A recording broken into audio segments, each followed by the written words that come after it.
What's up, YouTube? So I thought I'd put together a quick video, just to follow up on the Nipsey situation, and to share with you what I've learned since, and how my opinion has differed since. And so right now, I'm gonna do this because I know there's folks across this country that want a visual, like, of the scene, and I'm sure you've probably seen it if you saw the memorial, if you saw others who have channels here. I bet they've probably done it for you. But for you people that have subscribed to my channel, the very few, it's all good. Hold on a second, wipe the lens. Okay, get it back at it. So for you people who have subscribed to my channel, or who have listened or viewed my last video, I want to say thank you, but also let you know that my opinion has changed significantly. Okay, and the reason being is that I'm gonna roll down Crenshaw, and I'm gonna give you guys like a scene of a visual of LA. For those, especially those that don't live in LA, those of us that do, we eat it. We do all this on the show, but this one's for y'all that don't see it. Okay, so anyways, I'm coming from the west side on into LA right now, and I'm gonna go down to Shaw, get you to the scene, and talk to you about what things have changed from my standpoint. On the last video, I said that it wasn't a hoax, and I said, well, I guess I just don't like the word hoax, and I'd rather, I guess, the person inside of me that likes to find truth, understanding that it wasn't altogether not funny, fishy. There's some fishy stuff going on, but I didn't want to say hoax. I wanted to call it, I said, maybe it's a sacrifice, right? Sacrifice. Because I wanted to believe a part of the narrative, at least, that said that he's dead. I want to believe that, shots actually took place, and he was fired on, and that, he's dead. But looking at it further and going deeper into it, man, it's hard for me to say that, right? And obviously, if you like me and you was pursuing this truth immediately upon it happening, if you're like me, then you probably saying to yourself, well, look, here's what I was, while watching the memorial service, I said, man, I'm sorry to say this, guys, but I said, how come there's no, it's not an open casket, but then secondly, like, can someone go open the casket? I'm sorry, I'm morbid, I shouldn't even, but I was just hoping that somebody acted a fool and just went and opened the casket and exposed it, killed all this stuff, right? Man, I'm sorry, I know that's disrespectful to the family, but that's kind of what I was feeling. I like to seek the truth in all things, and that was going to answer it for me if that happened.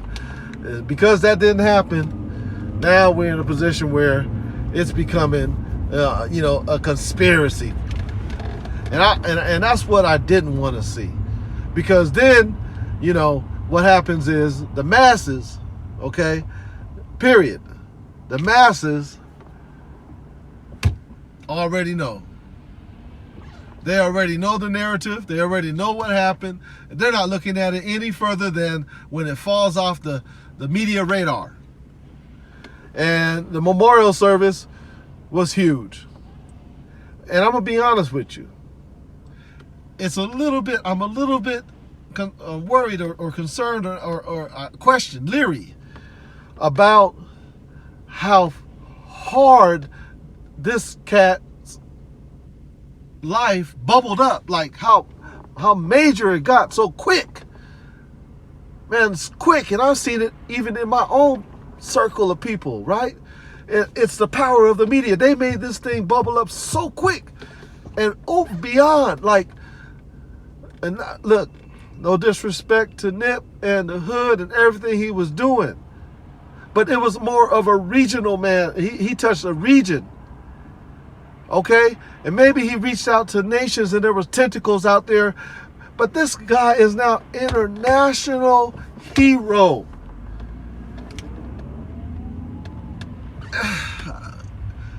I'm just a little suspicious about that. Like, how did that happen? And it's not just me. I got Nipsey fans that's like, man, he was more like a street level. Yeah, that's the joints, the music he was putting out wasn't for like the masses. So how is he now impacting the masses? Right? I mean, it was for the masses. Believe me, yes, he was blowing up. He was gonna be the next big West Coast cat. But they, man, I'm not trying to compare it. I'm not trying to. I'm not gonna do this.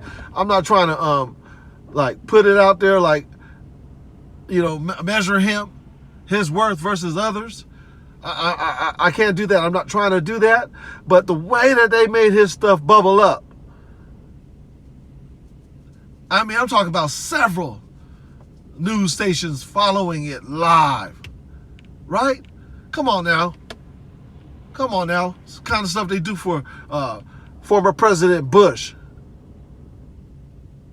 Okay? So when that happened, it was like ceremonial. It was more ceremonial. It was a ceremony. That's what I saw. I ain't lying. I'm just being honest with you. I didn't want to say this. I didn't want it to be this. But that's kind of what I saw. Okay? Secondly, my girl told me, she said, hey, this funeral is bigger than Michael Jackson's, right?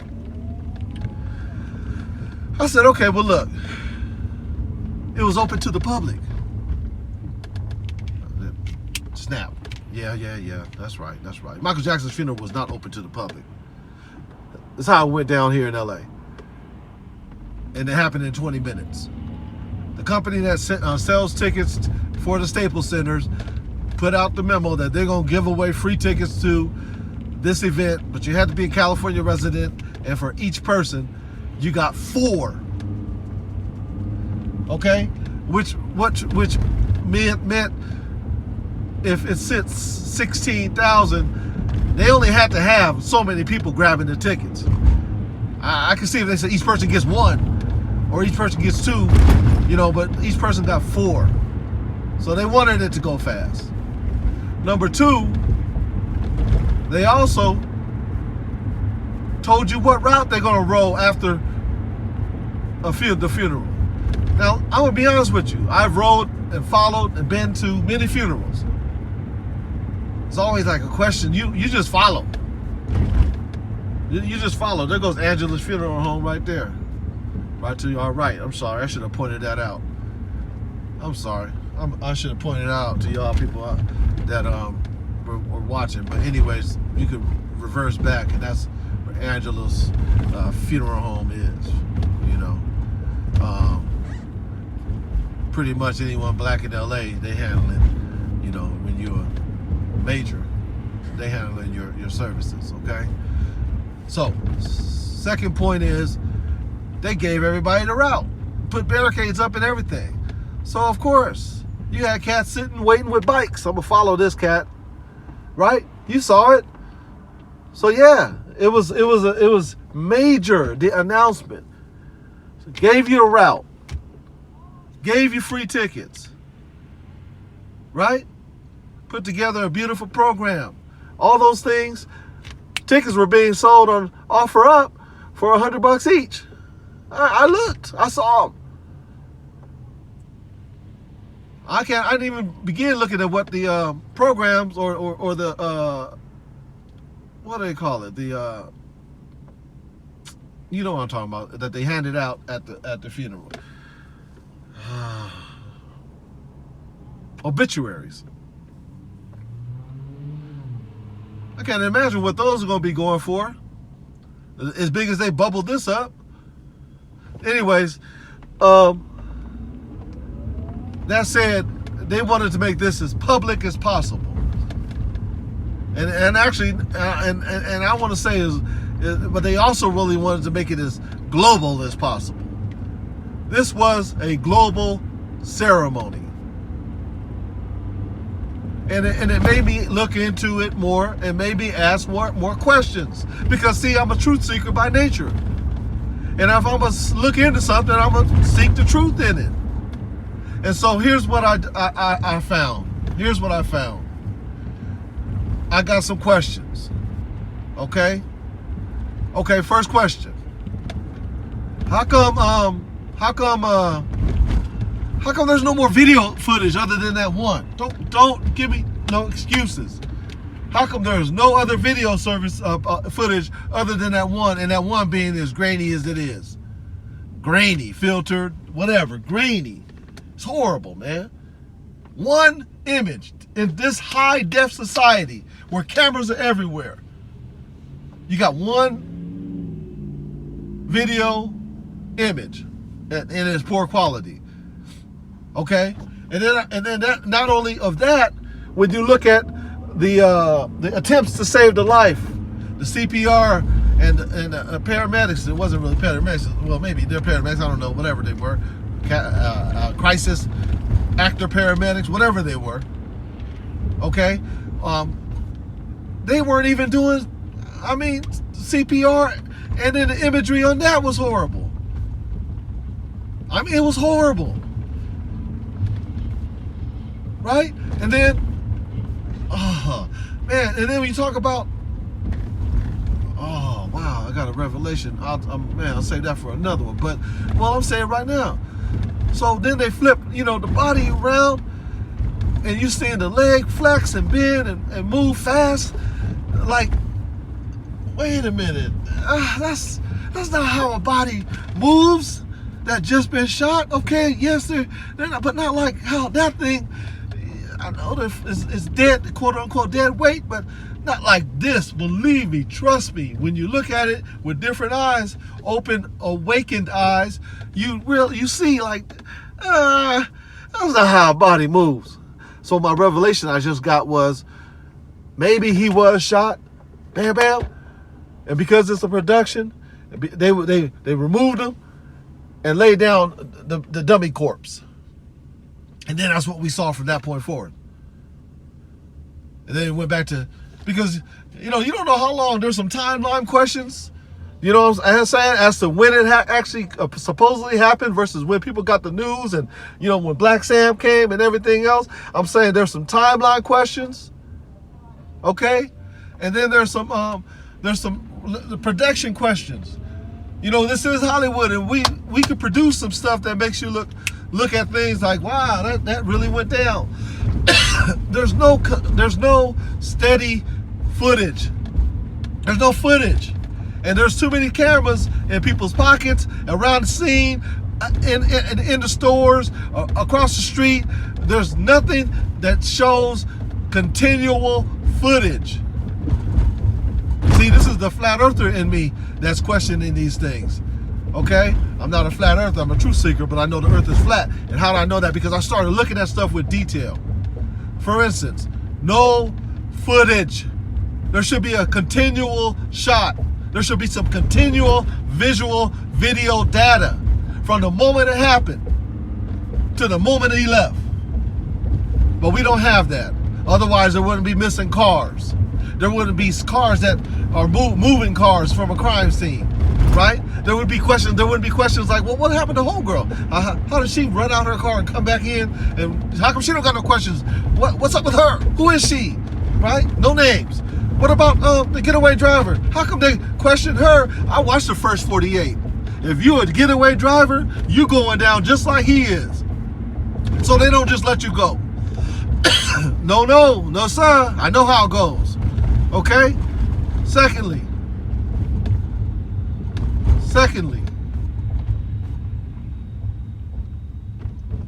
as we pull up, right? We on Crenshaw and Slauson right now. Secondly, why the imagery is so poor? Why no video? Okay, maybe they did some cutting and pasting or cut. Okay, get them out of here. Put the dummy down. We'll. You know, I don't know. Let's just say that I don't know if that happened. I'm putting that out there. That's just me, y'all. The reason I'm saying that is because there is no continual video, and there should be, right? So that's my question. Then the other question is that you know, how the getaway driver not get, you know, her stuff? How come she didn't get indicted? Okay, and then the third question is, you know, no blood on the scene, especially when you look at the CPR attempts by the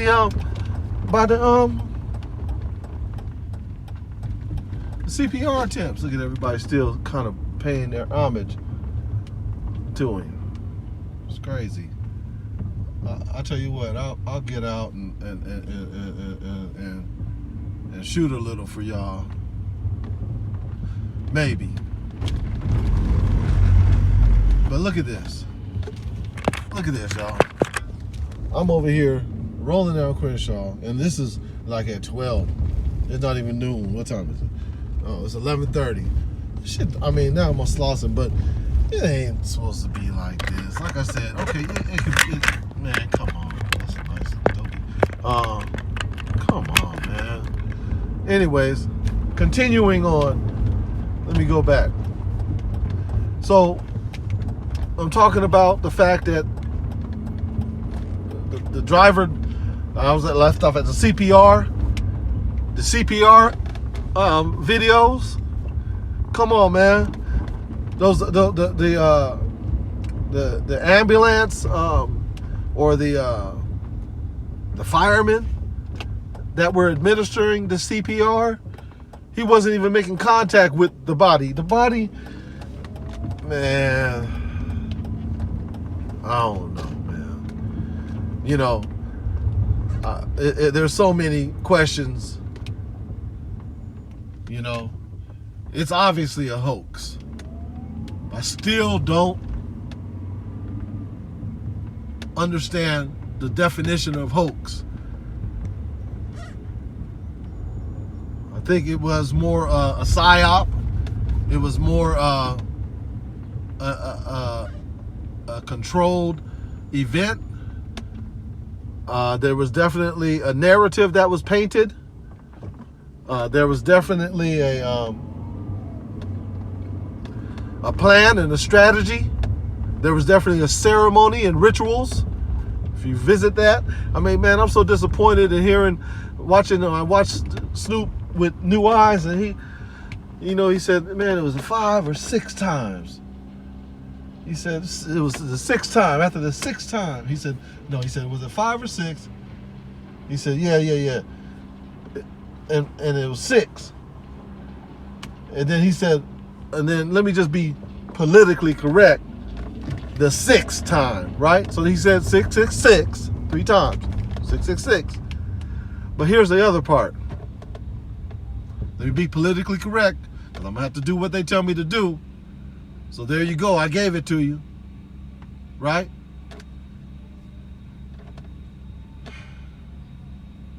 Man, I'm just, there's so much funny stuff going on that I like to seek truth in everything. Too much questionable stuff. I got too many questions. And I know you got questions too. I got too many questions. And at this point, they ain't gonna give up the answers. All we have is all we got. Payday advance loan. Don't got no cameras. Only that Shell station right there. You know, Burger King don't got nothing. Arco, U.S. Bank. Come on, man. There's so much cameras, so many cameras around here. This don't make no sense. This don't make no sense. So, anyways, look into it. At the end of the day, the big question is, what does it matter? Well, get ready to hear that whenever you start seeking the truth. They always want to know what does it matter. When they can't answer it for you, then that's what they go to. What does it matter? And on this one, it matters what the big plan, how it fits into the grand plan, because it was real sloppy on this one. I think they intentionally was sloppy. But the way it fits into the grand slam of things, the scheme, the grand scheme of things, grand slam, grand scheme of things is, we don't know. We don't know what it matters. All we know is that we got a big crowd of folks that's still sitting here doing this memorial at the spot that they say he was shot. All right, man. This is Awakened Narrative. Thanks for checking us out. I encourage you to continue to seek truth in everything that you do, because that's the key to life. The key to awakening is seeking the truth. And so, with that said, peace, and I'm out.